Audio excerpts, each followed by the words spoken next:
This time of the week. And then I'm back. Then I'm back for 2 weeks, and I go back another week.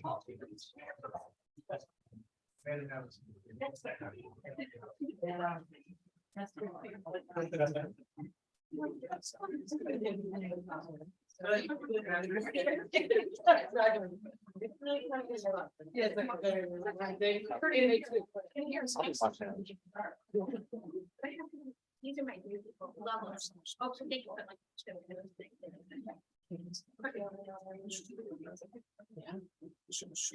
She'll be here right until June, actually.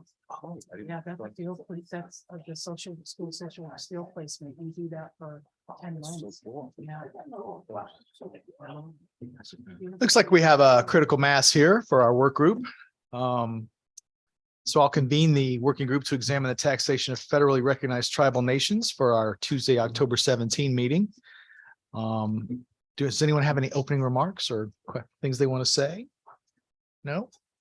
All right, then we'll move into first item on our agenda is to approve the meetings of the September 19 meeting, the minutes, I should say. You should have received those in advance. They spelled my name correctly, so I have no other comments about the minutes. Any other comments, questions? You'd think Beckham would be easy to spell. It's often not, just let you know. All right, then I'll entertain a motion to approve the minutes.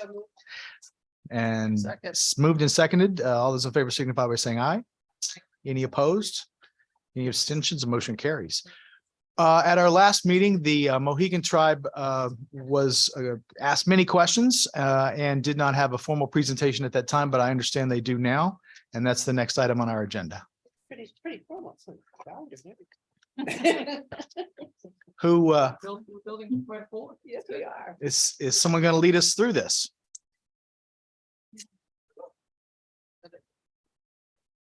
You gotta, Oh, we're going to load it on the screen. you guys gotta bring your mics down, talk to my, turn your mics on.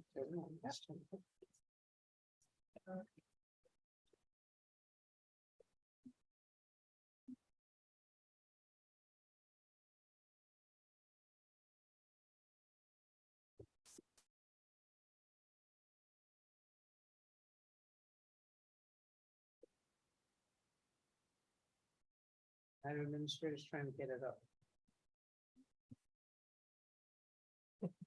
Because it doesn't recognize Bree's mouse, but now.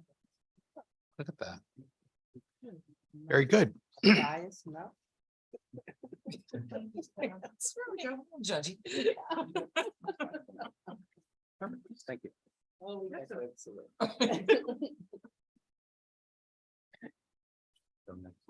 So yeah. So, Mr. Chairman, members of the working group, thank you for the opportunity to be in front of you today and present. The Tribal Council very much appreciates, the Mohegan Tribal Council very much appreciates your devoting this time to this important topic and bringing us all together and allowing us to take the time necessary to work through these issues. The Mohegan tribe has always been deeply committed to communication and transparency, and that's what we hope to focus on today and put in front of you the facts of the Mohegan experience. We're also very committed to finding solutions together, and we're hopeful that all of us working together to find something that works for everybody and does not create unintended consequences from what could be a complicated situation. We believe it's a complicated situation if not done appropriately.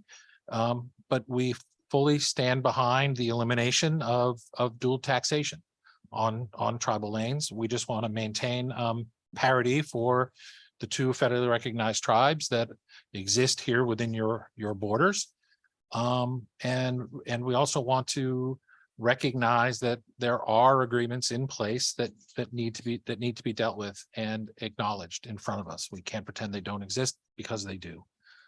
Again, we appreciate your willingness to look at these matters and in a fair way, find a solution that's equitable for all and hopefully creates parity between the two tribal nations.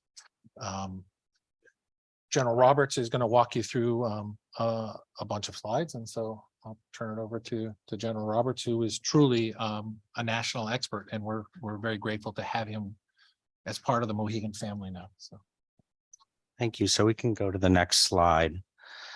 So this slide summarizes the general rules regarding state or local taxation of tribal trust lands as provided by Undersecretary Dayton at the first meeting. And as the Undersecretary noted, tribal trust land is generally not subject to real property taxation unless Congress has stated otherwise. And those are the rules that apply to the Mashantucket Reservation. But for Mohegan, the tribe is treated differently. Through the Tribe's Land Claim Settlement Act, Congress ratified the Montville Agreement, which provides dollar for dollar payments in lieu of real property taxes and personal property taxes on land holdings over 700 acres. And so these provisions of taxation are extraordinarily unusual, because setting aside the whole arbitrariness of whether a tribe can only have 700 acres of land in trusts that are sort of what you think of as quintessential trust land, the agreement not only limits that, but then also imposes a taxation regime on the trust land that is for over 700 acres that is really counterproductive to the whole promotion of tribal self-governance. So again, that's Congress doing that through ratification of the Montville Agreement. So next slide, please. And so the question is, what is dual taxation?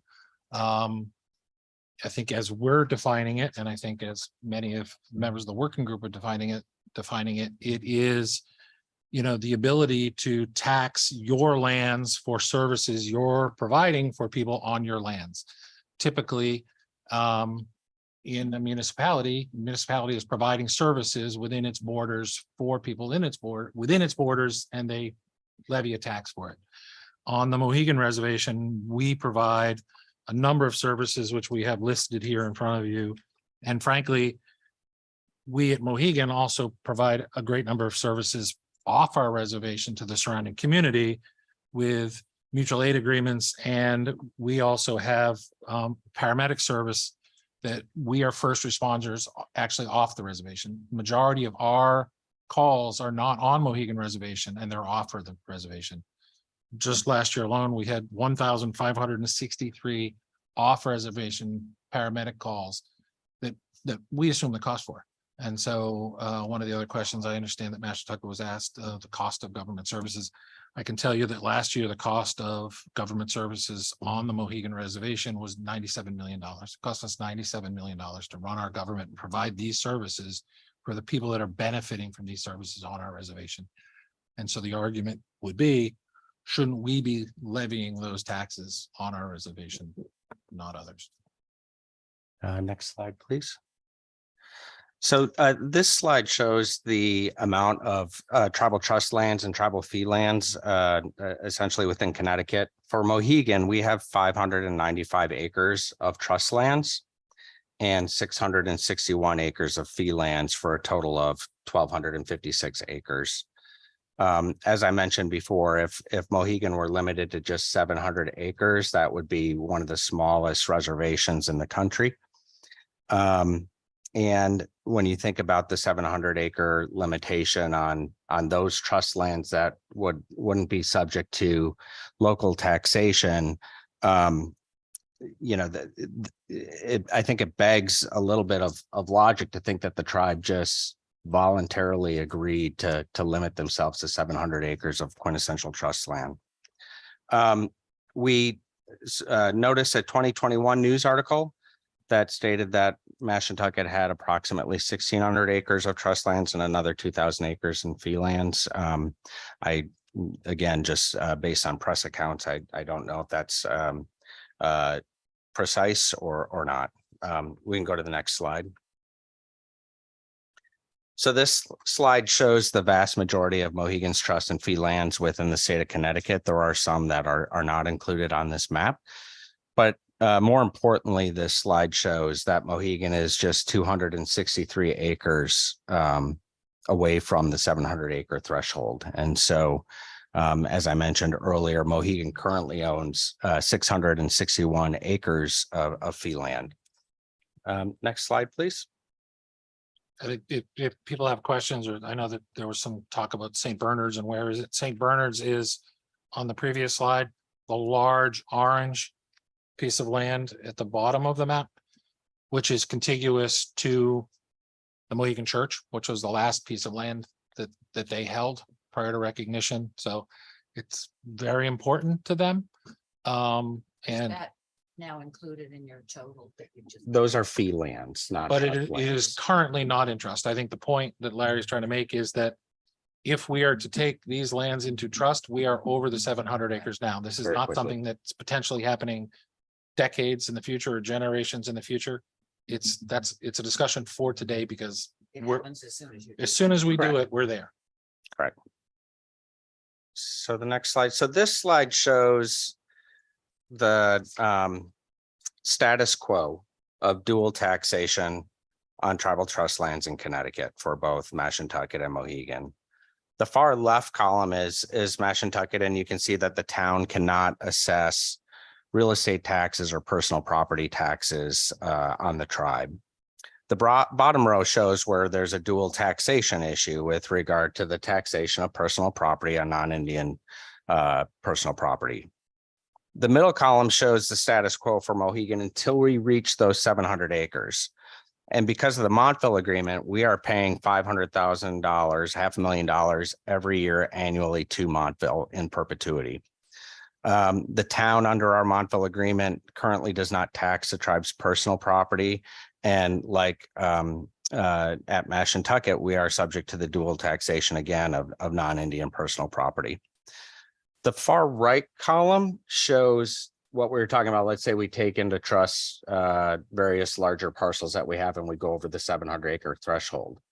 That's our status quo in that far right column. We will pay the $500,000 to Montville, and the town will assess basically a dollar for dollar amount on the tribal trust lands over 700 acres, as well as tribal personal property under the Montville agreement. Next slide. Wait, question. Yes. Yeah, of course. That was 1994.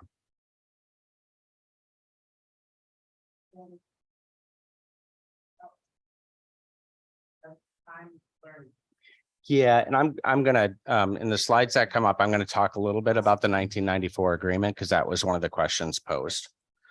I just ask another Yeah. question. Maybe this is a technical distinction, but it's one that is meaningful to me in terms of the taxation that you're putting on here. Which is taxation that is assessed to the tribe, and what is taxation that is assessed on businesses? Right. Right. So basically, the non-Indian personal property taxes on trust lands are those that are assessed on non-Indians. But for Mohegan, we are assessed for real estate taxes and personal property taxes. I mean, it's basically payment in lieu of those taxes, but it is dollar for dollar under our current agreement. So anything over 700 acres, we're there. And then right now we're paying $500,000 annually, $500,000 annually to Montville. Does that under the agreement change if there's additional property added? Once we go over 700 acres, acre 701 to say acre 1600, then we're in this red column here. Okay. What about personal property equipment? So this is again an unusual aspect of this in that most tribes' personal property is not subject to taxation. But under our agreement, Montville put in there that it would be dollar for dollar assessment of the tribe's personal property. You might as well not be Over 700 acres.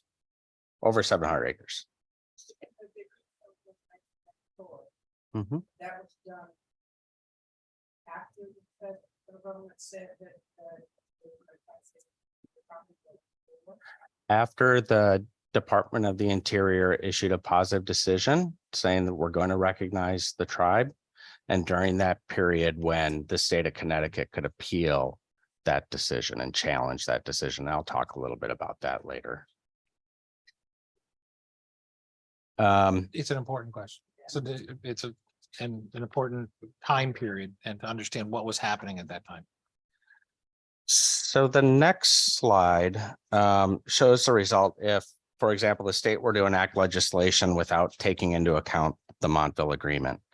And essentially, we are, once we reach 700 acres, we're still subject to this dual taxation. And the state will have eliminated dual taxation at Mashantucket if it doesn't address the Montville Agreement. Next slide, please. So this slide gets to an earlier question under the status quo. Who pays the taxes to the local governments? And so again, on this bottom lower column with regard to personal property taxes, the vendors pay those taxes under the status quo. But after we reach 700 acres, we will be paying these other two taxes on both tribal trust lands and tribal personal property in perpetuity. Next slide, please. So this slide talks, again, if the state were to pass legislation not taking into account the Montville Agreement, you see we are still paying the taxes on tribal trust lands and personal property over 700 acres. And this is where we end up, I think, in litigation with the town of Montville over whether non-Indian personal property is subject to taxation under our Montville Agreement or potential litigation. The next slide. Because we don't have actual numbers after 700 acres, this is really just an example trying to estimate the potential status quo of Mohegan's situation with regard to real property taxes and personal property taxes on everything over 700 acres. And so the graph on the left shows the payments in lieu of real estate taxes. And we picked 900 acres based on the fact that we have 700 acres under our agreement. We could add more just for purposes of comparison. We think that Mashantucket has roughly 1,600 acres of trust land. So we thought that that would be reasonable. And then what we did is for that 900 acre delta, we just looked at the current fee lands that we currently own, what we're paying taxes to them on an average basis per acre, and then multiplied that by 900. And so you get $481,000 that we would be paying in real estate taxes. The graph on the right shows the estimated personal property taxes paid by Mohegan on its 900 acres of trust land. And in this example, like it's really hard, obviously, to figure out what personal property would be on these lands. So we just estimated half of what is currently paid in personal property taxes by non-Indian vendors. And that figure would be approximately $325,000. Next slide, please. Sticking with the status quo, this slide just provides the status quo of personal property taxes paid by non-Indians, and Mashantucket's presentation last month, they estimated the amount to be about $600,000. We estimate the amount at Mohegan to be about $650,000. Next slide, please. So again, this slide shows the payment of personal property taxes if the legislation doesn't address the Montville Agreement. And so for non-Indians, we're probably likely in litigation over the $650,000. And for tribal personal property, again, we estimate it to be $325,000. So that's a total there of roughly $975,000. Next slide, please. So this gets to an earlier question about the timeline and sort of we're just going to focus on sort of recent history for now. And we'll start our timeline at 1979 when we applied to the Department of the Interior for when Mohegan applied to the Department of the Interior for federal recognition. I think I was in probably middle school at the time. So I wasn't part of that application process. So this timeline shows that Connecticut treated the tribes differently based on sort of the method and timing of the recognition, and explains why, in part, why Mohegan has a Montville Agreement. So As we all know, Mashantucket was extended recognition and they settled their land claim simultaneously in 1983. And in 1986, Mashantucket started bingo gaming operations. And then in 1992, Mashantucket opens Foxwoods. And in 1994, that's when the department issues their decision that they're going to recognize the Mohegan tribe. And that's 15 years after they had petitioned for recognition. And throughout that period, this shows that they face opposition from the state. And then in the waning years from Montville as well. And I'll just interrupt General Roberts for a minute, because I was working for the senior senator from Connecticut during the early 90s. The situation was very different. It was very different in Connecticut than it was in the 80s. The 80s was pre-gaming. Gaming came in the late in 88. So gaming came in the late 80s. In the early 90s, Foxwoods opens, it's incredibly successful. State recognized tribes reapply for recognition. There are clouds on people's titles across Connecticut, and the environment changed drastically. And so there were pressures because of this looming gaming question and what's going to happen to the towns, and are these tribes going to gobble up all the towns, and what are they going to do and what are they not do? So there was a very, very, very different environment. The Connecticut delegation said in the early 90s, we are also not going to support anyone getting recognized by Congress anymore. It has gotten far too complicated. We're not, I was part of it. Going into high schools, and people yell at me. We are not genealogists. We're not historians. We're not going to do what they did earlier on these recognitions. It's going to have to go through the Bureau of Acknowledgement and Recognition. It's going to go through all the paperwork and go through genealogy, and everyone has to prove who they are. And so, again, just very, very much more complicated, much more difficult, and a lot of pressure, and a lot of fighting. Attorney General saying, no, we're gonna appeal. We're not gonna move these things forward. I think that's important to set the tone of what was happening after recognition as these agreements were being contemplated. So I think it's important in 1994 to your question earlier that the department, like any other administrative agency, is making a decision, right? But that decision can be challenged in court. And so you're looking at, because the recognition wasn't final in this looming litigation, I mean, that can be tied up for a decade or longer, right? I mean, I think we've seen other tribes that were recognized by the Department of the Interior, and then challenges are brought, and then it ends up going back to the department and maybe litigation, and it's a cycle that no one would want to be in. Tribes that were briefly recognized and then appeals, and it went away. So understand the Mohegans in this place where there's a gun to their head. So I think it's one thing to sort of lay out the timeline in this sort of linear fashion, but things aren't always linear in reality. And so I think a fuller picture is provided really through newspapers at the time. And I think this next slide will give you a sense of sort of what was happening during this whole timeline. So here's a 1987 article from the New York Times, obviously appropriately highlighting Mashantucket's Pequot's fantastic success. This next article in February 9th, 1993 from the Day is reporting a unanimous decision by Montville to hire DC attorneys in relation to Mohegan's petition for recognition.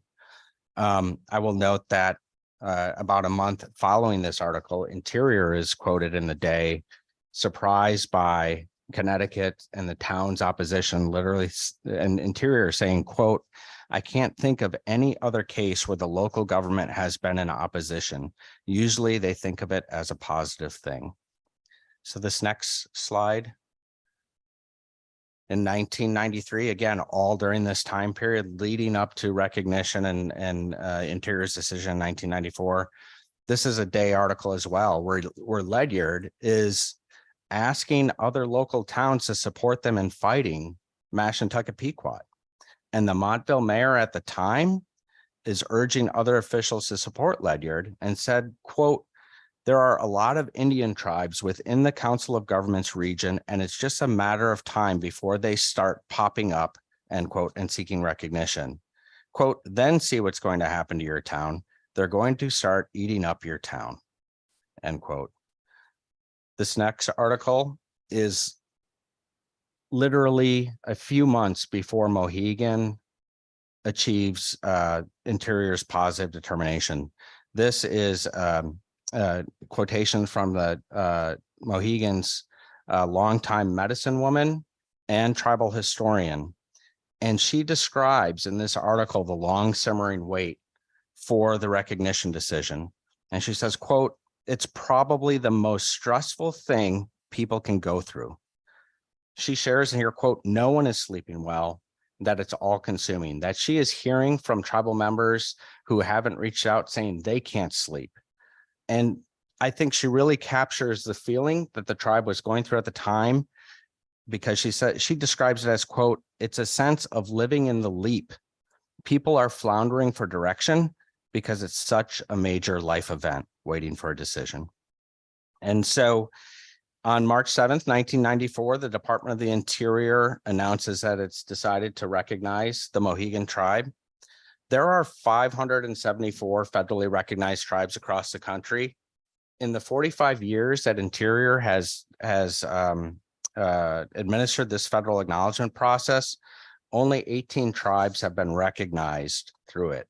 And Mohegan is the only federally recognized tribe to receive a proposed negative finding from Interior, and then 5 years later have Interior on its own accord reverse course and decide to recognize the tribe. That's sort of the tenor of how the tribe is viewing and looking at recognition. So Interior's decision, it doesn't become final for 60 days, and it won't become final if litigation is filed. And so 3 days after recognition, next slide, please. This day article is published, and the Attorney General says, I'm inclined not to appeal, but I'm not going to make my decision for weeks because we need to review this very lengthy opinion and we need to consult with the governor. And so that's literally a few days before Interior's decision. And in May, the tribe signs a settlement agreement with the state. And in June, it signs the Montville agreement. And I think these articles give a sense of the tremendous stress Mohegan was under shortly after receiving a positive federal recognition and trying to avoid litigation. In 1994, next slide, please. Around the same time period, August of 1994, so just a few months later, New York Times runs an article quoting investment consultant describing Foxwoods. It's the most profitable casino in the world, according to the consultant. And the next slide. 2 years later, in 1996, Mohegan Sun opens. And so again, while the timeline depicts a straight line for Mohegan, it was nothing but a straight line. And you know, being the outsider and looking at this with fresh eyes, it's hard for me to say that the state didn't impose tremendous pressure on the tribe over the 15 years that it was in the process, including the agreements with the state of Montville. And so I want to talk about the next slide, which is the state agreement. So this provision in the state agreement sets the floor for the negotiations with Montville. They set the floor, the state did, by providing that the tribe would make real property tax payments to local governments on trust lands over 700 acres, an amount equal to the tax that would be paid on such property were the same, not exempt. So the state set the floor, unless an agreement with the municipality can be reached otherwise. This next slide, I think, again, speaks to the tenor of what was going on at the time. These are excerpts from both the state agreement and the Montville agreement. I think they reflect the adversarial posture of the parties. They are including terms in these agreements that the parties are now going to cooperate to secure federal legislation to extinguish the tribe's land claim and implement these settlements. That's literally a term of the agreements. So that if you don't sign, we're opposing it. If you sign, we'll agree to cooperate. This next, of course. Representative Cheeseman, if you could use your microphone. I'll share. Okay, thank you. So obviously it seemed that it was pretty straightforward when the Mashantuckets applied for recognition. They were recognized by For Congress. Congress, exactly. So what changed so dramatically in terms of how the Mohegans approach this and the whole political environment? Because obviously, was it that when the Mashantuckets were recognized, all of a sudden red flags went off and the towns got nervous, the state got nervous? There's a very different trajectory here. And this may be opinion on your part, but obviously I I there was a in- very different approach taken for. I vote think there was recognition. incredible jealousy, frankly, of. Chairman, it's all right. We're sharing. From the perspective of a 20-something-year-old Senate staffer at the time, there was incredible gaming. The first thing is gaming happened. Gaming happened. Economic development happened. It was okay to recognize a tribe as long as they didn't do anything and they just minded their business and stayed on their reservation. But if they're successful, well, that's a problem. We didn't anticipate that. And Mashantucket was the most successful tribe on the planet. And there was a lot of jealousy. And so the tenor changed drastically. Like, wait a second, recognizing someone as long as they just mind their business and they're doing lettuce and beekeeping and those kind of things, that's fine. But if you start doing real economic development, we want more of that. We want some of that. We don't care that you're providing for your people for that. We want more. We want to take and wait, and they couldn't, frankly, again, I'm not speaking, they wanted to get more from Mashantucket, I'm sure, but their deals were done. They weren't, not going to happen. Wait a second. They did it on their own. They followed the rules. And so they took it out on the other guys who came second, said, okay, well, we're going to hold you hostage and we're going to get more out of you that we couldn't get out of them. So do you think there was a recognition on the part of the state and the towns that recognition on a tribal level was not this simple thing, that it brought with it a whole bunch of other complications that they hadn't considered before, the ones you raise in terms of one, we want a piece of the action. The delegation's opinion that no, we are not going to recognize anyone. It has to go to it has to go through the bar process. Was an example of that. Oh, wait a second. This is now more complicated than we thought. We knew the Mashantuckets, again, this is my former boss. He was the member of Congress from that district. He was friends and is friends with Mashantucket. He used to go and visit with them long before Foxwoods. But they weren't doing what they were doing in 1998 and 1992. They weren't. And then there was a lot of pressure from the delegation's constituents to be careful that this not happen again uncontrolled. And we need to put more restrictions and more guidelines on these guys if we can, and use whatever power we have to exert and extract from them concessions. Representative Walker. Thank you. I hear you. I hear you, Chuck. But I guess the one thing I think that there's probably a lot to the fact that people were afraid and there was a lot of fear. My concern is that I think that the fear came from the communities more. So I don't know. It's hard to make it this personal like that. I think this is politics and this was business that was going on. And so I agree with you that Connecticut probably was having a conniption because they said, oh, the whole state's going to end up being a tribal nation.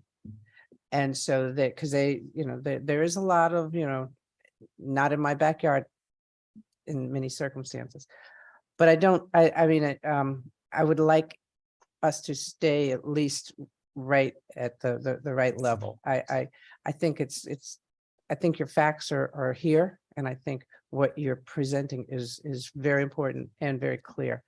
I just think if we start getting a little too much into pointing fingers, and it's just not good. So I just ask that we try and keep it just one. And I agree that you probably you had a bullseye on you.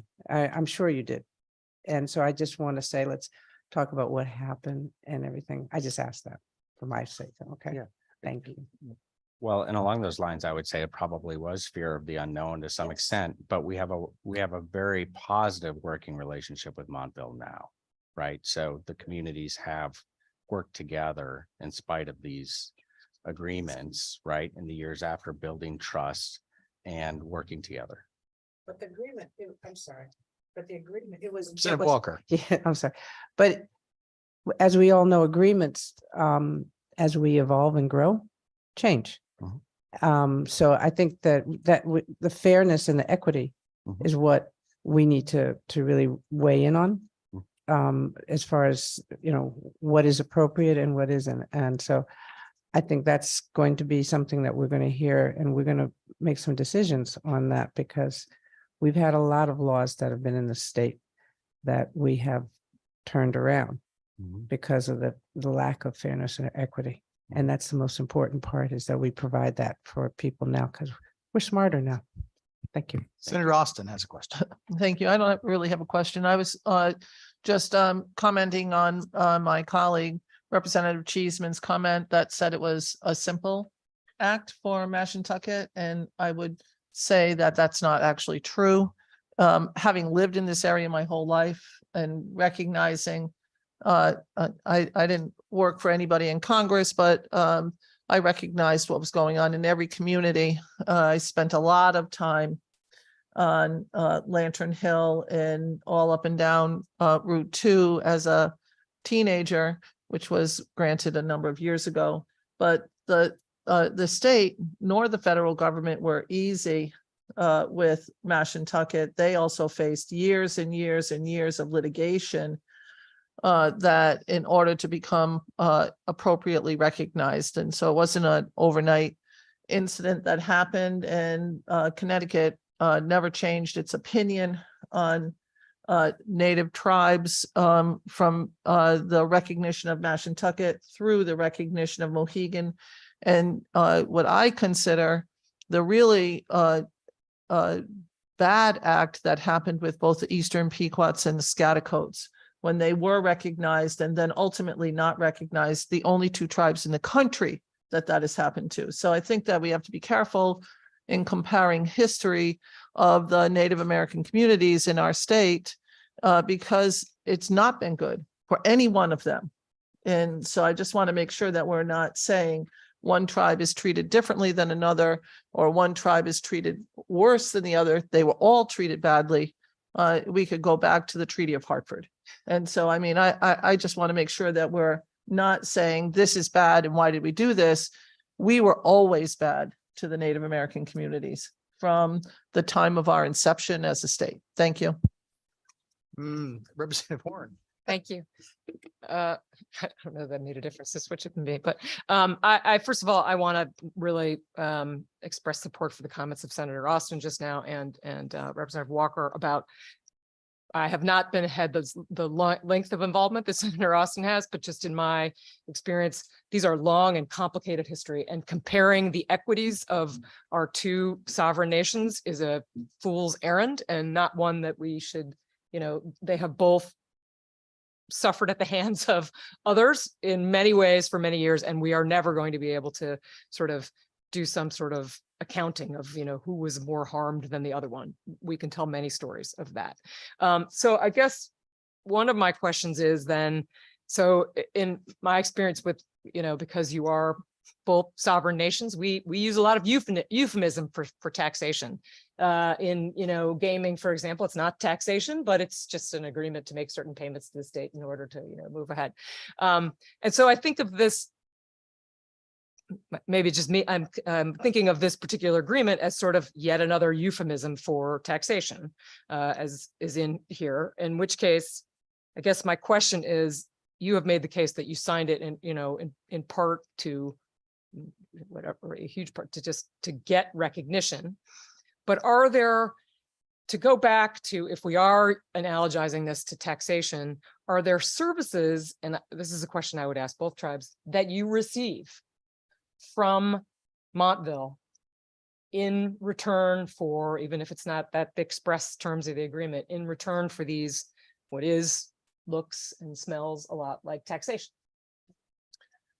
So the agreement itself, for the 500,000, the town is supposed to use that for capital improvements. So to the extent, not capital improvements on the reservation, but surrounding near the reservation. So that might be a benefit with regard to the over 700 acres, whereas really all the taxation kicks in. There is nothing in the agreement that requires them to provide services for that. But do they provide services? Well, we haven't reached that threshold yet of 700 acres. So, but We have a wonderful relationship with Montville. Love the mayor, love the town council. We're providing those services on the reservation currently. The children on the reservation go to schools in, We have because we have such a smaller land mass. We have very few children that live on the reservation, less than 10 that go Okay. to, so it's comparing again, trying not to compare the tribes. And the Mohegan side, the answer to that is no. It's de minimis. We have a handful of children that live on we bought an apartment building that some children live in, but other than that. okay. Why don't you continue with your presentation? yeah, so this next slide is the excerpt from the agreement that I understand is circulated in the materials here. That this provides for the tribe to pay $500,000, $500,000 annually to the town in perpetuity. It's my understanding that the $500,000 is based on the highest amount of taxes UNC paid at the UNC site. Next slide, please. This is another excerpt from the Montville agreement, and this is the language that is requiring payments on anything over 700 acres in an amount equal to the real property tax. So again, this, and I'm going to use my own air quotes here, this agreement that requires a tribe to pay dollar for dollar, in my mind, in perpetuity, it's just unconscionable. I mean, many tribes across the country have service agreements with local governments. They have a duration of a year, 5 years, but they're tied to the specific services provided by the local government to that property. Next slide, please. This is again, excerpted language from the agreement for personal property. Again, it's just the new person here. It's particularly appalling. I think it's really unusual for a tribe to make payments to a local government in perpetuity on its own tribal personal property located on trust land. It's not a unicorn, but it's close to a unicorn. This next slide. Can I ask you before you leave that go back. section, have you attempted to renegotiate the agreement with the town? The town has asked for more money almost annually. So the answer is no. Yeah, the answer is no. The answer is I literally talk to the town probably on a weekly basis. They seek more from the tribe, and we do more. We do a lot more than what we're required to. But the idea of reducing the money, no, quite the opposite. I've had mayors come in and say it really should be $1 million. And there's no other consideration they would be interested in that you I might can't be speak. able to. I can't speak for them. I think they're next on the agenda. Okay. I'd love to hear you Senator on that. Austin. Thank you, Mr. Chair. And so I have a couple questions, Larry, relative to the item J. If you could go back to the one and I've been trying to get to the Delta, and I do have what both hopefully at the next meeting have a presentation to make to Representative Horn's comment on what people are paying for. And I have done a lot of work relative to that and had it vetted by a number of different agencies and gotten the tribal information from the respective tribes and had OFA do an analysis. And I would point out that both municipalities get money from the state directly reflective of the tribal nations being there. But I have a question on Jay, going down to part that's not highlighted, the tribe agrees to make to the town annual payments in lieu of taxes on all tribally owned motor vehicles. Is that a yearly thing? I'm trying to figure this out because I thought that federal law barred that from happening So on we- tribally owned. What does that statement mean? Because So- I don't have the, and for everybody, if you could send both the Montville Mohegan agreement in its entirety and the state and Mohegan agreement in their entirety, because when you read a contract, it's really hard to read a piece of it as you as Yeah. the lawyer in the room, not me, I'm not a lawyer.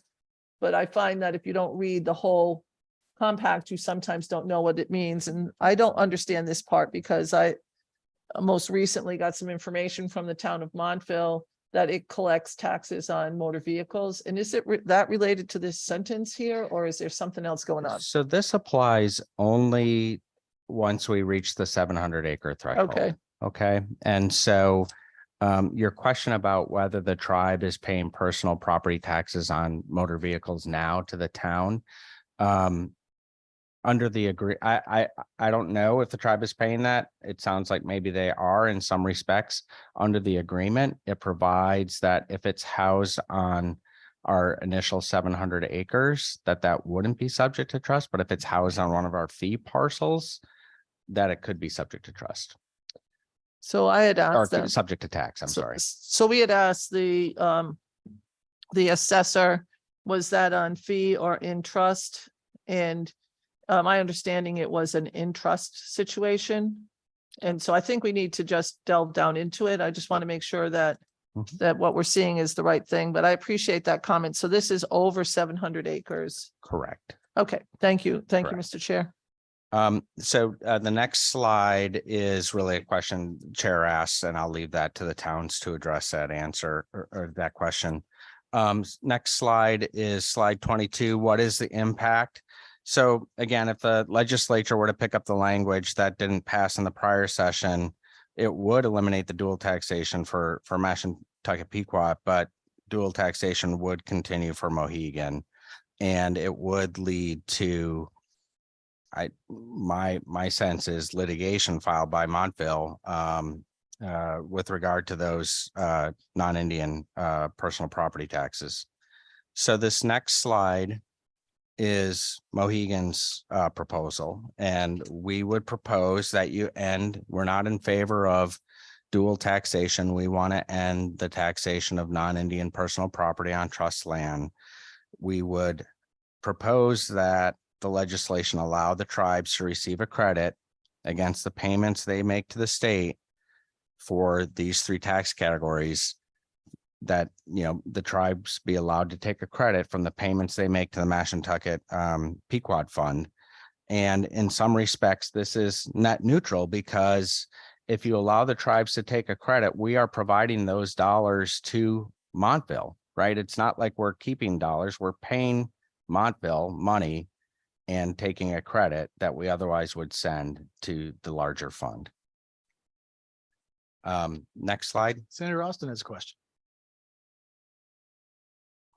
So Larry, so this has been something that I've looked into a lot, and this would allow for an interpretation that your land is not sovereign, because this would come out of the state would assume the responsibilities of covering the dollars to the respective towns. And the state right now is covering some of the responsibilities to the towns through payments to the Mashantucket Mohegan Pequot Fund, and through the pilot payment that is paid at 100%. And so it kind of defeats the purpose of having a discussion about dual taxation, because we would be then covering the costs and would have no idea what those costs are. There would not be a reconciliation. This does not propose a reconciliation on how this property is assessed. This would not give us an understanding of what's happening. And it would say that in reality, it's okay to tax on tribal lands as long as the state covers the costs. So that's something that I think is and quite frankly, on this issue, I personally have been opposed to the state covering the costs in this manner that does not have an understanding of where we are going, because I again, me personally, I don't believe that we should be taxing on tribal lands. Yeah, so I think that how Mohegan is looking at this is that the state set the floor on this agreement. The state bears some responsibility on this agreement because the state tribe agreement set a floor saying you will pay taxes to local governments in a dollar for dollar amount over 700 acres. And so I think the state does bear some responsibility there for the agreement that we signed with Montville. The second thing, Before you go on, if I could just comment on that. Senator Austin. Thank you very much, Mr. Chair. The state does bear responsibility. That's why we're here today. yeah, But that does not mean, and the state bears a lot of responsibility for its treatment of our Native American communities Mhm. completely. And I have said that all along. I believed it. I've been someone who argued for Native American curriculum. I've argued for eliminating mascots. I was the main proponent for the Indian Child Welfare Act. These are things that I have done as a matter of principle, not anything else. But what you're doing here is saying that we're okay with everything as long as the state takes on all the costs here without any reasonable way for us to assess this. So before you go on to the next sentence or the next slide, I just really have to say out loud that it's not, it's the state gets the money from the Mashantucket Mohegan Pequot Fund directly from the gaming. And that is an agreement that was made between the two federally recognized tribes and the state of Connecticut. And what you're saying here is that all of the things that we put that money to use would be, and we do a lot with the money that comes in. Some of it is given to towns. Mr. Chair and I, the secretary and I have a disagreement that it doesn't go out quite as much to the towns as it should, because when we ran into financial troubles as a state, we minimized what was going out to towns. Not on my watch. I know that, but you still have that responsibility. But this right here would not only minimize that, we use a lot of the dollars that we get coming in to cover other state services to residents across the state. And what you're doing here is saying you'll allow the taxation on your land that we are trying to recognize here. And as long as we take on the responsibilities of that taxation, that's much akin to saying, we agree with you relative to mascots, but we don't want to pay for anything relative to covering those replacements of mascots. These are things that I think are really, really serious. And if we really intend to honor Native American communities, we should honor them and say we're not taxing on their land. And that's really what I fully believe that the two communities, and of everybody at this table here today, I represent both of those communities, that I think that they should get credit for that in a different manner, just to cover. And what Representative Walker said, we've changed laws. And we've changed laws because they were bad court decisions. As in the case of this one, and they were treating people in an inequitable fashion. So it's not something that I think we should do. And so I just want to make sure that I have that on the record, that this is not something that I think we should do. Thank you, Mr. Chair. So just Can I ask a question? I Yeah, think she of made a course. statement. That wasn't really a question there. So I understand what number 2 says. The tribes and the non-Indians on trust lands will pay the real estate and property taxes. So the local governments will get that money. correct. But then there will be a credit against what the tribes owe from the slot revenue to Correct. the funds? Okay, so that fund would be diminished by that amount. So there would be less going out to the other towns from that fund, but the towns to whom the taxes were being paid would. They would get that. those funds essentially. We wouldn't, they essentially be paid. So Okay. let's say 700 acres, right? Real estate property, real property that the tribe owns, we're paying dollar for dollar. And our proposal is that it be fully transparent, right? We pay a property tax bill at the end of the year on our trust lands. It's $1,000. We show the state, we just paid under this agreement, $1,000. Here's the bill. We're going to write that as a credit to what we would pay the state because in effect, we've already provided that money to the town. So I got the concept. Does that mean we'd have to renegotiate the compact? When I that would don't require think so. congressional I approval? think this is really I think it's within the state's power to do that, right? In Okay. terms of Just how pass the a state state law. is going Okay. to implement its accounting for the payments. Thank you, Mr. Chair. So to narrow at least one of the questions that we're discussing here, it seems to me that we are, there's this agreement that was signed in 1994. There seems to, I mean, I think there's widespread agreement that the state want to get out of the business of dual taxation, that it is a principle that I think it's the starting line of your presentation. And I know that Meshlek is the same way. And I think there's widespread agreement that we'd like to get there. The Mohegans in 94 signed an agreement that I don't want to put words in your mouth, but is a unicorn. I mean, it's pretty in perpetuity. Aren't too many of those around. Right. In fact, I'm pretty sure there's a presumption against that you Right. learn about in law school. Right. That forces you to pay taxes that we as a group are in large agreement you shouldn't have to pay. Right. So is there a way, I mean, if we are contemplating sort of, and I'm glad that the towns are up next on the agenda. If the state were to step in some way and abrogate that agreement and say, that agreement is dead and gone, is there any way to do that you would agree with?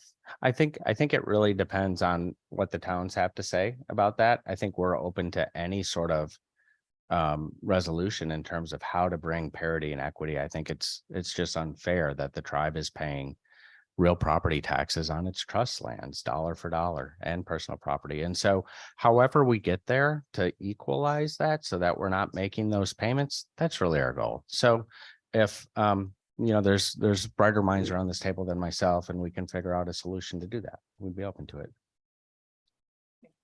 Let's try to move through your presentation Yeah, a little I'll more quickly move because I'd very like to quickly. get to the towns. So this is Before just we do though, I do need to say something just so everyone is not surprised down the road. I haven't agreed to anything and don't necessarily agree that we need to make a change in the status quo. This is a considerable and undetermined fiscal impact to the state, and I would need to understand what this means. And we have an enacted 2-year budget that's balanced and under the spending cap for the moment. And I'm going to have to figure that out for the governor between now and February. And I don't know where we are on any of that. So I have not prejudged this at all. I get that the very good points have been made in terms of the morality of the history and all of that. But to the extent that we can pay for a change that makes everybody whole, I'm not sure about that yet. So that's if you want to continue. Yes, Mr. Secretary, this is actually that next slide. So this shows in 2022 what the two tribes paid to the state: $211 million, $823,748 in 2022. If you looked at just crediting the tribes 2 million annually, and we're not at 700 acres yet, so there wouldn't really be credits, but until we get to that threshold. But if you looked at just 2 million annually, you're talking about 1.9% of the total payments made by the tribes in 2022.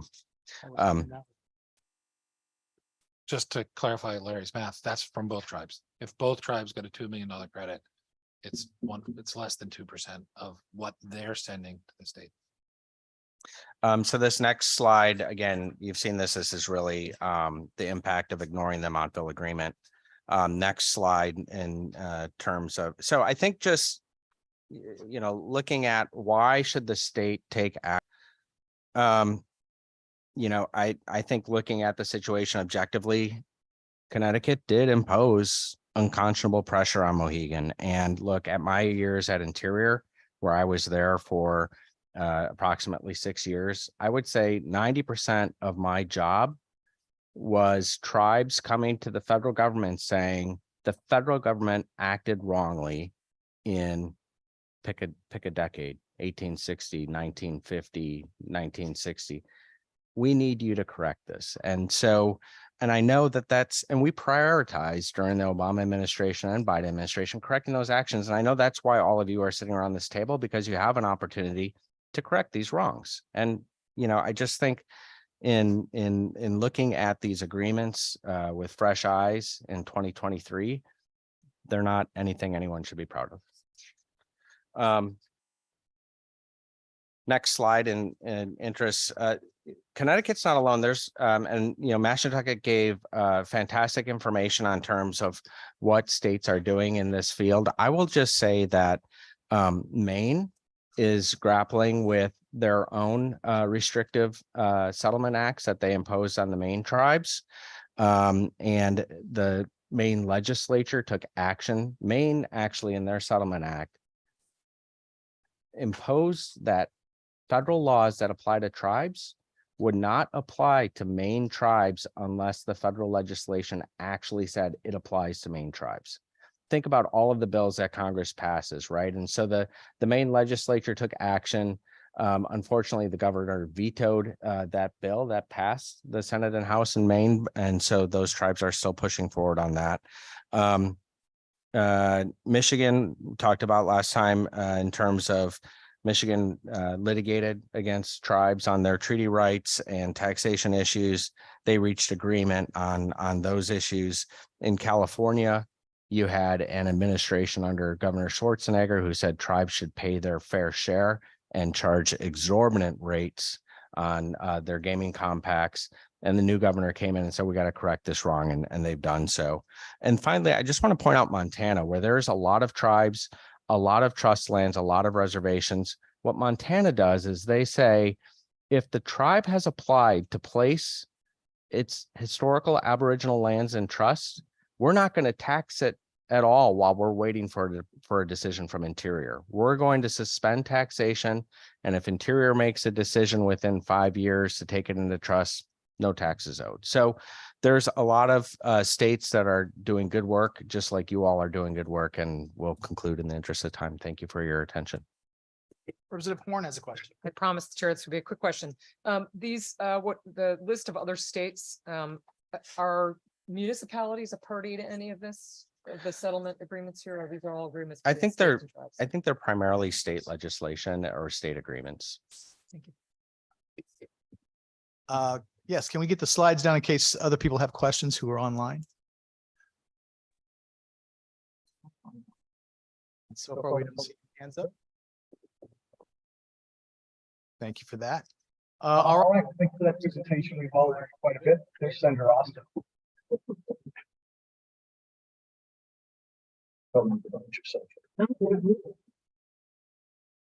Well, let's move on to the perspectives of the municipal leaders.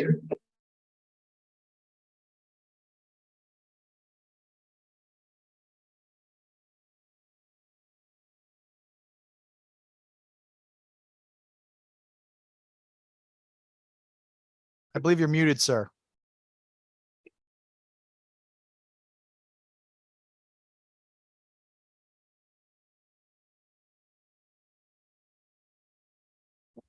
Fred, you're muted.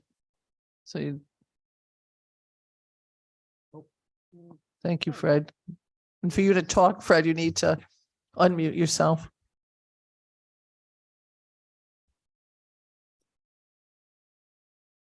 You are still muted, Fred.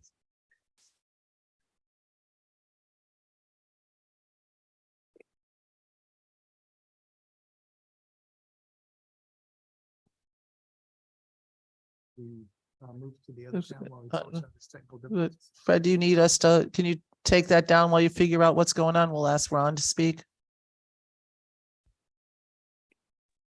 Can you hear me Oh, there you go. There you go, Fred. You're all set. now? Okay. Yes. Go Mr. ahead. some sort of technical issue. So good afternoon, everybody. Thanks for the time today. I'm going to be as brief as I can, so I'm just going to move right into this. This first slide, can you see that all right? Yes.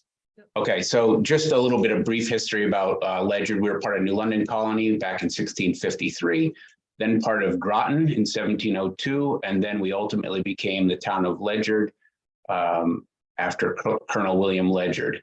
Current population about 15,336, not huge. If you look to about 1952 on this chart, that will tell you exactly when they started construction of the USS Nautilus. So hence the steep curve on the population in Ledyard, which was under 2,000 since 1840. And when EB took on the USS Nautilus, things changed pretty quick. We've been pretty consistent since, but that's where we were. Our employers nearby, as you know, Foxwoods, General Dynamics, Electric Boat, Pfizer and Groton, albeit a smaller footprint there, and the sub base, which has about 15,000 people on it on any given day. We're 40 square miles. 95% of our property is residential, so we are the quintessential bedroom community. Not because we want to be, but because the circumstances kind of dictate that. For better or worse, we don't have an interstate highway that runs through our town. So for that reason, a very, very small percentage of our land area is utilized commercially and industrially. So our tax base is small. Here's the legal history of the taxation issue. I'm not going to belabor it. I know we discussed it at the last meeting, and the dissenting parties would, of course, say that the circuit court decision was flawed, but we'll move past that. And really, it's just a matter of that's what the circuit court did. Attorney General Blumenthal was very active in that case and supported the towns. And specifically in the last bullet point I will mention is that the business taxes on the non-Indian property is just a partial offset to the services that are provided to the tribe. This slide will show you what the services are that are provided. So specifically education. I know that Chuck and Larry mentioned maybe 10 kids at Mohegan. We believe that we have 150 children that are residing on non-taxable tribal lands that attend Ledyard Public Schools. We believe this is true based on federal impact aid forms that we complete on an annual basis that the Mashantucket tribe certifies annually to its veracity. Our educational costs, as you see there, about $16,496. While that may seem high, it's actually the lowest per pupil cost in southeastern Connecticut, and it's the bottom 5 in the entire state. Special education costs, this is an average over all students for Ledyard, is $50,000 per SPED student. There are some that are triple that. There are some that are a little bit less, but that's our average. We do receive 2 partial offset payments. We receive FPL 503, which is the federal impact aid. We do receive that for not just the Mashantucket children that attend our schools, but we also receive an additional tranche of money that covers military dependents, and then ECS as well. So you can see the breakdown there based on the 150 children. It's costing the town of Ledyard about $3.4 million a year based on the figures that are provided. We also pay tuition for students. So if there are Mashantucket children attending magnet schools, the town of Ledyard is also responsible for paying the tuition for those children. On to the next slide, the services, public safety. This map outlines 3 roads, 2 of which, so running from the southwest to the northeast, is State Route 214. That specific stretch is called Indian Town Road.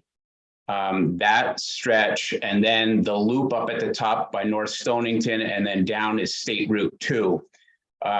Very, very active through there. The road to the west is Shoeville Road. It's a kind of a major connector road there. But you'll see on the side that we have had a major increase. So our police officers, sworn officers increased from 15 to 23. That's costing us about $1 million a year, exclusive of cruisers and turnout gear.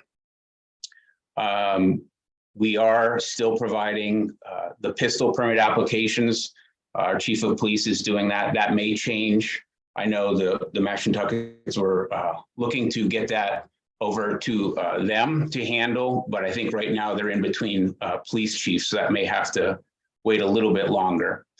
But of note, what you notice in the third paragraph is that excluding our routine patrols, we have just over 1,400 calls for service per year for these three areas in particular. It's very, very active. Chief John Rich can further expand upon the number of calls, and I actually have the call data as to what the calls are, and I'm happy to share all of that. But what it really comes down to for the town of Ledyard is that the tribe, the Mashantucket tribe, does provide a tremendous level of services. And unless and until they provide schooling services and or the policing that is immediate in the immediate area of the casino, it has a huge impact on the town. What I would tell you now is, though we do receive a pilot payment of $931,000, and we do have the business entity taxes up there at for the non-Indian operations, that number is actually $535,000. It's still costing the town of Ledyard a significant amount of money. So I appreciate what both Larry and Chuck said from Mohegan earlier, because I think it is important to come forward with some possible solutions, a way to so that if we're going to change this, what are we going to do to make it equitable for all of us?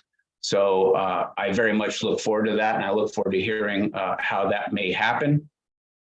And then just in summary, yeah, this number is 665. It's actually off by about $100,000, but this just identifies the vendors that are there that do pay, and finally, how it would impact the town. That, you know, these services that we do provide, including very important educational service, really comes into play when we potentially lose as much as $600,000 from that. So that being said, I think it's something that we can come to a solution on, but we need to put our heads together and come up with something that works for both tribes and both towns. So with that, I am happy to take any questions that you may have. Questions for the mayor of Ledyard? I'm sorry. Yes, he's the mayor of Ledyard. You got it. First electman. He's a mayor. I do. Yes, ma'am. Hi, this is Betsy Conway. I'm senior legal counsel at the tribe. And one of the questions I have on education cost is, as I understand it, and correct me if I'm wrong, that for tribal students that live on fee land in Ledyard, you collect taxes on that fee land. And then for those that reside on reservation, my understanding is you get, I think last time you mentioned it's about $5,300 per student from the federal government. And you indicate that the cost to educate children is about 16,000, a little over 16,000, and then special ed is 50,000. But for any resident in Ledyard, like if you had a special education child in Ledyard that was paying taxes, they wouldn't be assessed an additional charge, would they, for if they had a special education child, or would they? No, they would not. So if they are residing on taxable lands, and I know there are a number of houses on Coachman's Pike and Shoeville Road specifically that are tribally owned taxable properties, those fall into a different category than those that reside on the reservation on non-taxable property. Right. And I guess my point or my question is that, you know, when we look at these different numbers to compare what you're collecting in taxes. And I don't know what your average tax, bill is in Ledger. But if you compared an average tax bill in Ledger to your cost of education, there's probably going to be a delta there as well. So if you're collecting $5,300 per student for on reservation, in addition to the pilot that the state provides, special education money, and the monies that you get from the Pequot Mohegan Fund, I'm wondering if there really is that much of a difference with somebody who was off reservation just paying taxes. I think it's very hard to compare the cost of education. So I live Yeah, in I agree. Norwich. Yeah, I pay think- no yeah, I- taxes, $8,000. My kids went to NFA. I know the cost of educating them was a lot more than We double and then some. $1,000. Yep. Yeah, and that's something that needs to be explored. The FPL 503 funding is about 5,240 per pupil. ECS about 4,750 per pupil. So combined, we're still well short of the 16.5. And like I said, I think Ledger is operating extremely lean. Whether it's the school system or the general government, we don't have extra bodies kicking around. So it's extremely lean. But yes, I think we need to explore, and I don't believe these figures include taxable tribally owned houses. I think this is specific to children that reside, whether they're tribal or non-tribal, but reside on non-taxable lands. So hopefully that helped answer your question. Right, that does. And the only other question I would have is, and I think this is a very positive thing for Ledger and for Pequot, that we've worked, as I understand it, very well on projects on Shoeville Road, on Coachman, to use dollars that the tribe, I know, has certainly helped to pay for some of those road improvements, bridges that have gone out. And I think that's a positive, as we're saying, where the town and the tribe have come together in a very positive way to use resources to do road maintenance outside the reservation. I agree with you completely. There's been some tremendous projects that were undertaken. As recently as last week, we cost shared in resurfacing a road that is up near the reservation. So yes, without a doubt, we've had that. We've had communications and positive interactions in the past, and I would love to say that we would continue to see that going forward. Senator Austin. Thank you. Thank you, Fred. I would just ask you to double check your numbers by coordinating with the superintendent, because my understanding is those numbers are significantly less. And if you wouldn't mind talking with Superintendent Hartling about that, about some recent changes that happened, I think that would be beneficial, and just double check those numbers. Okay. I will, and I thank you for that. This number, as you know, was a number that you provided me probably last year, and Chairman Butler as well. But that's one of the things that I think is a little bit of a challenge, is that when the children reside on the reservation, it really takes members of the tribe and the members of the school system to be able to sit down to go through, because what happens is a certain colored form goes home with the students at the beginning of each school year, and they're asked to identify if they are Native American or residing on the reservation, or if they're a military dependent. And then they use those names and addresses of those forms, and then they provide that list as a certification to Mashantucket to certify those numbers. So if that number has changed since last year, then I think it's something that the tribe needs to sit down with the Board of Education to get a better understanding of where it is now and help scrub that data. So my understanding is that's happened. And so I think the number's far less. I just would rather that you checked with Jay to talk about those numbers so that we are all on the same page before they're public, but they're significantly less than that right now. I'm happy to, and like I said, we just need a way to confirm the quality of the data. So thank you. Yep, thanks. Other questions of the mayor of Ledyard? I'm sorry. Senator Martin. Thank you, Mr. Chair. Just, one quick question, Mayor. Besides the educational services, what other services does Ledyard provide to the tribe? So at this point, it really comes down to education and then the policing, which is not on the reservation, it's around the reservation. So as a result of specifically the gaming operations, the number of calls for service on the roads that are at the periphery of the reservation have grown exponentially.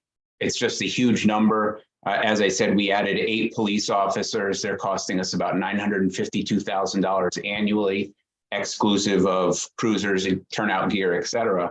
So it's gone up dramatically. And that's not a slam at all on the tribe. It's just a function of when you have millions of people that are coming into your town, you're going to have an increase in events like that, like motor vehicle accidents, like drunk driving, pedestrians being hit by cars, et cetera. So those are really the 2 core ones. As I mentioned, the chief of police here still does issue the pistol permits for tribal members. I'm sure that's a very small component of his daily life, but that was the 3rd item. And then there's usual stuff. The tribe does mutual aid for us as we do for them. So we provide the same, whether it's police officers or fire, we do the same thing. We are always there to help when the call is there. Thank you, Mr. Mayor. One last question, Mr. Chair. Were the amount of money that the tribe is required to pay to Ledyard on an annual basis, and what I remember quickly here is regarding the base amount that was put on the table, and I almost got the impression the tribe felt that they were coerced and starting in that with that base. Were these services part of the discussion? Does anybody know that Ledyard is currently providing? Mr. Mayor. Let's just do that. That's Montville. He's oh. talking Montville. Henry's Oh. getting the 2 confused. Okay, well, why don't we get that from the Mayor Montville, who's up next? Other questions of the Mayor Ledyard? Yes, ma'am. Secretary, Ms. Whip. so we ask if maybe at the next session, we would have some time to respond, bless you, to some of the data, just to clarify and verify, please. Thank you. Any other questions of the Mayor Ledyard? Thank you for your time, sir. We'll move on to Mr. McDaniel, who's mayor of the town of Montville.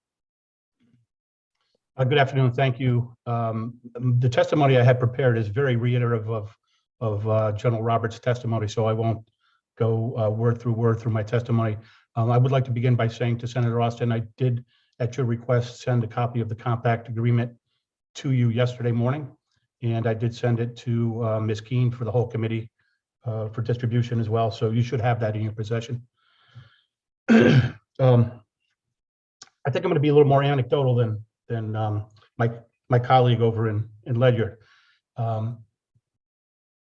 When federal recognition became real in May of 1994, when it actually hit the Federal Register on May 14th, I actually closed on my house 9 days earlier, and I had to have special title insurance on my home because there was such a fear by the lenders and my neighbors, hundreds of neighbors, that we were in grave danger of absolutely losing our homes. That was the big fear around the community. Now, I dare say I'm probably the only one in the room that had that experience, but it was real. And for a lot of the families that were here, as a young person buying his first home, there wasn't a lot of extra money for that kind of expense. So it created a lot of angst and turmoil in the community. Secondly, I had the privilege and honor of knowing Chief Sturgis pretty well. And I sat in his living room many a time, and he was a wonderful storyteller. And he would regale me of tales of the Mohegan tribe long before I knew anything about all of this stuff. And when he was going for federal recognition and he found out that I was looking to purchase a home here in Montville, he assured me that they were going to take care of Montville because this was their ancestral home. And most of the people on the tribal council had grown up here. So fast forward to when the group of people met at 7 o'clock in the morning here to head up to Hartford, and they had an informal agreement with the Mohegan tribal council to get a pretty good deal for the town of Montville, as I understand it. I wasn't here in politics then, so I can't speak to the specifics, but I can tell you it was, what I'm told, it was pretty lucrative, and it would have been, it had payments of slot revenue, and it was because they were unsure of exactly how their success was going to be gained. So it was based on if they were successful, the town of Montville was going to share in that success with them. When they got back from Hartford, we found out that this was the agreement that we had. And let me remind you, as General Robertson and Chuck Bonnell pointed out, this agreement was basically forced upon the town as much as it was the Mohegan tribe. And they urged us to settle so that it would extinguish the land claims and people would get what they want. Congress approved this. So I don't know how we can sit there and try to override an action of Congress here in the state. And further, I'll point out that you guys presented us with the Treasury Tribal Advisory Committee's recommendations, and number 7 in their recommendations stated that tribal tax codes, agreements, and tribal tax compacts with states and local governments free from interest balancing tests or dual taxation schemes should serve as the legal basis relationships between the tribes and federal, state, and local governments. And this is exactly what the town of Montville and the Mohegan tribe have done. This has been in place and working for 30 years. We have all kinds of agreements with the tribe. They funded a water line across the river, which provides water for them, but also for our community as well. Now, we pay that back to them over time by connection fees. Every time somebody connects to the system, we pay back on that note that they did. They put money into our water treatment plant because they needed a place to dispose of their wastewater. We made another agreement with them to do their solid waste disposal so that they share in our SCARA costs, which are far lower than anybody else in the state at this particular point in time. All we have asked and all we continue to ask is that we protect the integrity of both tribes, recognizing that they have fully functioning sovereign governments, maintain a level playing field for both tribes, and to hold Montville harmless and offer a solution to hold Ledyard harmless against future revenue loss as well. It's, I think we all share in the atrocities and inequities that were afflicted upon the tribes over time. This wasn't strictly a Montville Ledyard thing. There was a lot more people involved. In fact, Montville wasn't even Montville. It was the North Parish of New London. Yet, as a community, we're the ones that are going to have to suffer economically, if you will, if this is somehow overturned without something else in place to replace that funding. And we're talking at 700 acres. That's 2.5% of our land mass in town. It's not insignificant. So all we ask is, once again, that we uphold the agreement that we have, or find a way to hold both towns harmless. I will not be around. I will be out of office on November 13th. But I can assure you that I know most of the people that are running for office, and they will do everything to preserve the rights of the town, including litigation if necessary. I'll take any questions if you have them. Thank you, Mr. Mayor. Congratulations on your retirement. I envy you with each passing year. You said hold the towns harmless from future revenue loss as well. What does that mean to you? Well, that means that the numbers that we've given you to date, they're not stagnant. So we know that and we hope that the tribal nations continue to grow economically and flourish. And if they're going to do things that are non-native in nature or not in trust land, that those numbers are incorporated in. And I think that the solution that the Mohegan tribe presented does that. So if they get made up for on whatever they pay each town dollar for dollar, that would do that. Senator Austin. Thank you. And Ron, first, congratulations, and really a wonderful job that you have done for the town of Montville. You've been excellent mayor and always looked out for the people in Montville. Great person to work with. You have been. do you know, and you may not, are all of the Mohegan in-fee properties within the confines of the borders of Montville? I believe they are. And you might want to say it on the, you gotta just. Sorry, we do own fee land in other areas outside of Montville within the state of Connecticut. So like Norwich and. You know, the other burial areas. ground in Norwich, the burial ground we bought back. So, that land that's in fee right now, do you know, if that is, considered under, is it open space? And if it is in open space or farmland preservation, is it under, taxed under the 490 status, which would significantly decrease the amount of what you're receiving on that land right now? Some of it is, and I don't have that data right in front of me. That data was provided to OFA through my assessor's office, so that data should be available to the committee. So they got us some information, including the information that the personal property taxes by both towns is 550. One is $3,000 and one is $4,000. So neither of you are at the $600,000 or $700,000 range. But if you could get the in-fee land in the town of Montville, what status that is that houses? Is that open space? Is that farmland preservation? Because if it's in 490, 600 or 700 acres, does it, well, that's a lot of acreage, doesn't really provide you with a lot of revenue. So if we could get that, that would be very helpful in understanding where you stand for both mayors. If you can figure out what in-fee lands you have within the confines of your towns. And you talked a little bit about sewer treatment plants and water treatment plants. So the town of Montville has their own sewer treatment plant, and Mohegan contracts with you to use that sewer treatment plant? That is correct. And you contract with the Mohegan tribe for your water? No, we buy our water from Groton, but they provided, they funded, and I want to say it was somewhere in the $3 million range to bring the water line up Route 12 It was 13. to the river. We You put can in, get that information for it's, us. yeah, we put in a regional water system connecting everybody from Groton, went under. That would be under the- helpful if you could bring that information. That would be Yeah. helpful, Chuck. Okay. Thank you. I know we have $650,000 outstanding on that, so. Okay. So you're saying saw that's that not note going to be today. paid off by the time you leave? Is that what it is, Ron? I think they were hoping that, but I don't think that's quite going to happen. Okay. And all by right. the way, your $550,000 number does not include the motor vehicle taxes of 100,000. Right. That's where the 650 comes from.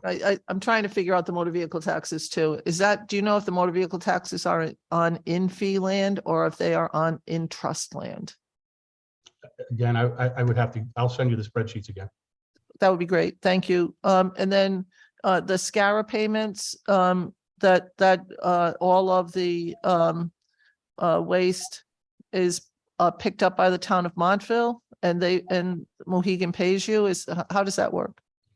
Nope, they privately pay to have it hauled, but it is billed to and back to them, but they get to scare a rate because they're part of Montville for that particular purpose. So they get the subsidized rate. Tonnage.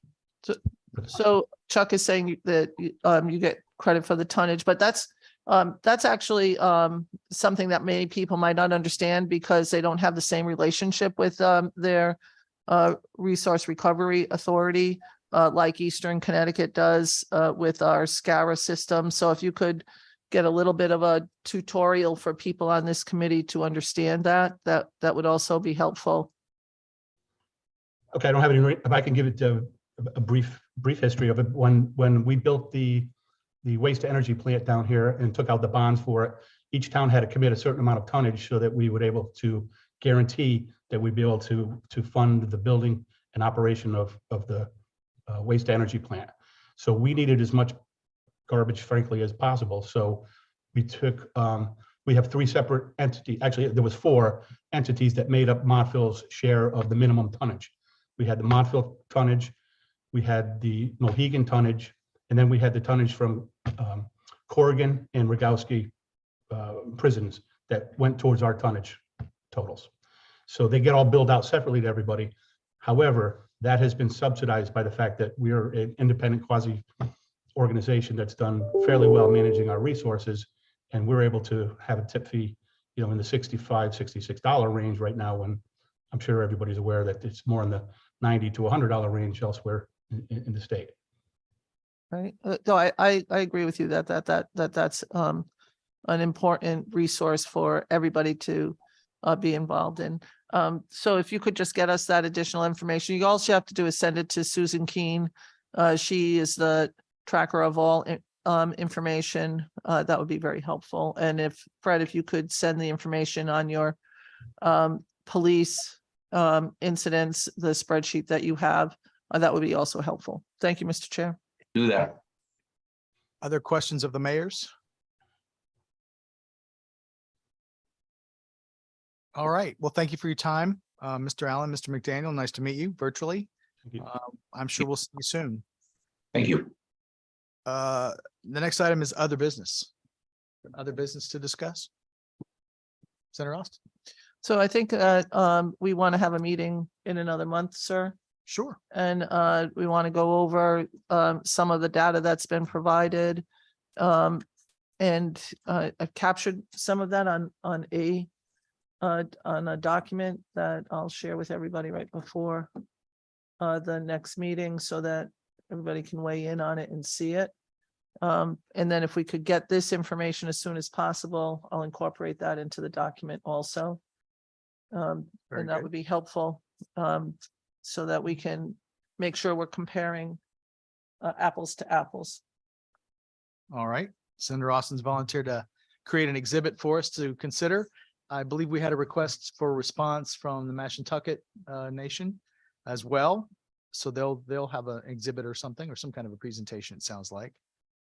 Other business, other requests, other questions that members have?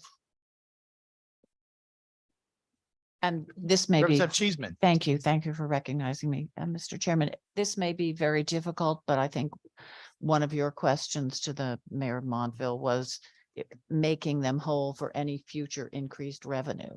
I mean, is there any way we could get a projection of that? I mean, a lot of that I think is proprietary in terms of what the tribes may be planning to develop, but I would be interested if we as the state are going to be on the hook for any increased payments, what in fact those payments would be. Yeah, in listening to all of the discussion in these meetings, it seems to me that we have a fairly indeterminate fiscal note here.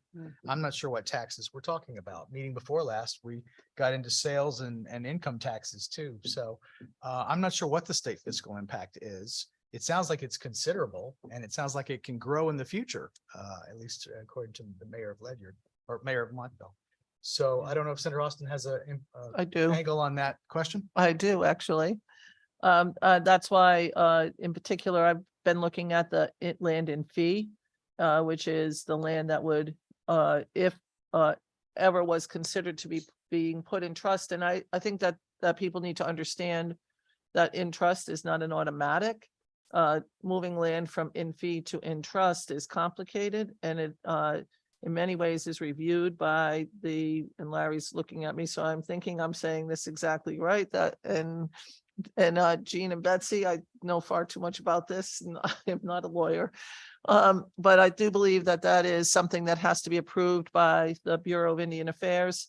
And that does not happen. And that's why the question about where those lands are relative to current taxation is important to know.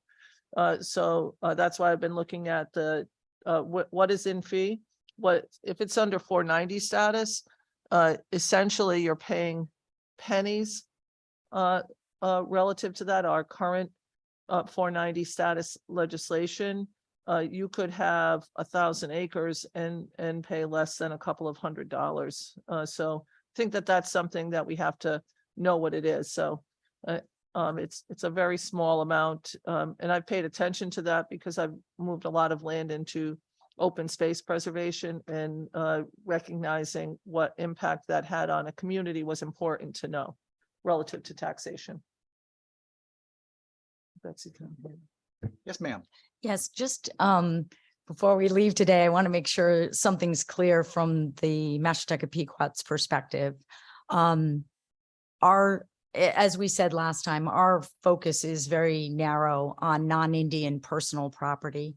And so it doesn't involve sales and use tax. It doesn't involve income tax. It really involves a very narrow slice of the taxes. I think one thing, and I'd love to hear more from, I don't know if it's Montville or Mohegan, but the presentation today indicated that there would be impact from their agreements on non-Indian personal property. And the agreements that they put up, the language is pretty clear, and but it just, as part of this group, it says they're paying annual payments in lieu of taxes on all tribally owned motor vehicles and personal property. It doesn't say anything about non-Indian personal property. So I 100% support the Mohegan tribe in what they're saying on their agreements. And that is significant issue. It's a significant issue for them. But I do want to say that from our perspective and what we're seeing, the two are distinct issues. I'm not saying they can't be dealt with together, but they're distinct issues. And I don't see that the agreements are impacting non-Indian personal property. It is so unusual the way they're written, as Attorney General Roberts was saying. It's so unusual because it's taxing the thing that clearly is not taxable under federal law. I mean, so that's why it is when you read this, it is like, what? You know, it is astonishing because that is so clear that those are not taxable under federal law, but I don't think it impacts the non-Indian personal property. I just wanted to put that on the record. And just very briefly, obviously, we've already said it, but on the Mashantucket Pequot history, it was not an easy history. So there was a lot of litigation in there to get to where we were. The recognition, as I said, was in the early 80s. So it was before the Indian Gaming Regulatory Act, but every step of the way for Pequot was litigation. So the bingo only happened because of litigation. IGRA litigation, there's only class 3 gaming because of that litigation. Land into trust, there's only land into trust because of litigation. So I'll say, that's all I'll say, but and I so agree with whoever said you can't start, comparing equities, it is what it is, but I just wanted to put that on the record that it's clearly both tribes have had difficult histories and bring us to today. Thank you for letting me say that. Thank you, ma'am. Yes, Representative Walker.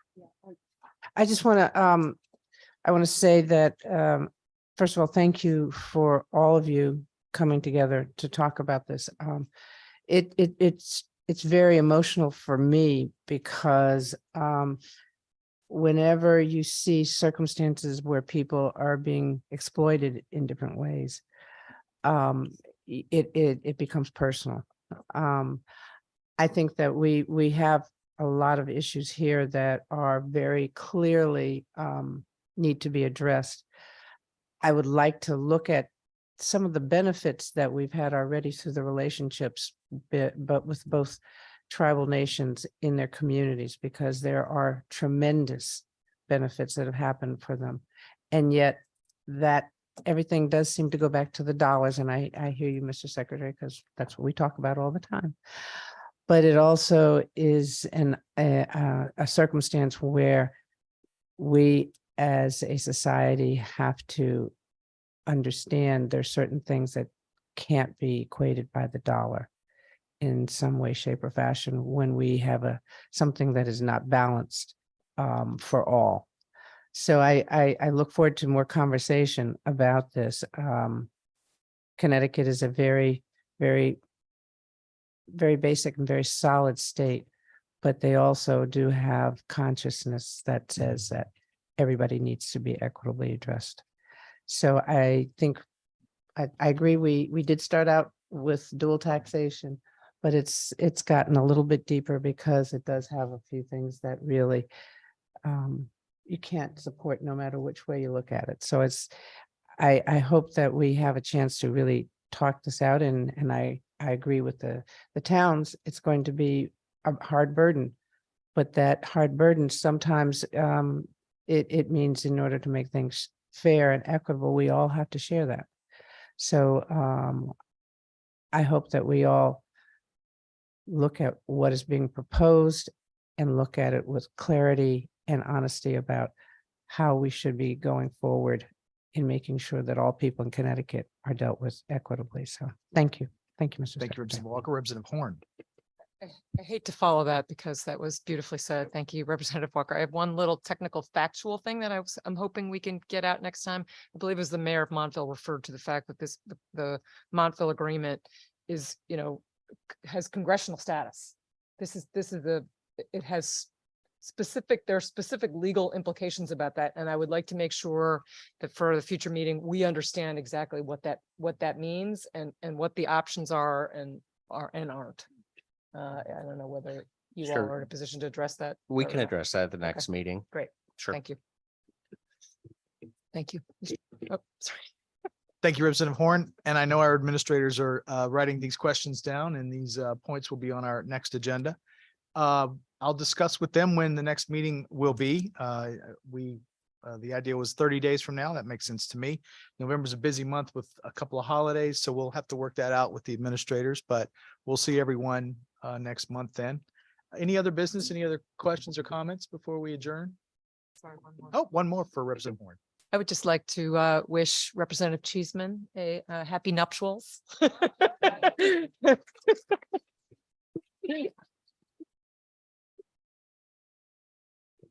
Thank you, Representative Horn, one of the best kept secrets in the building. Thank you.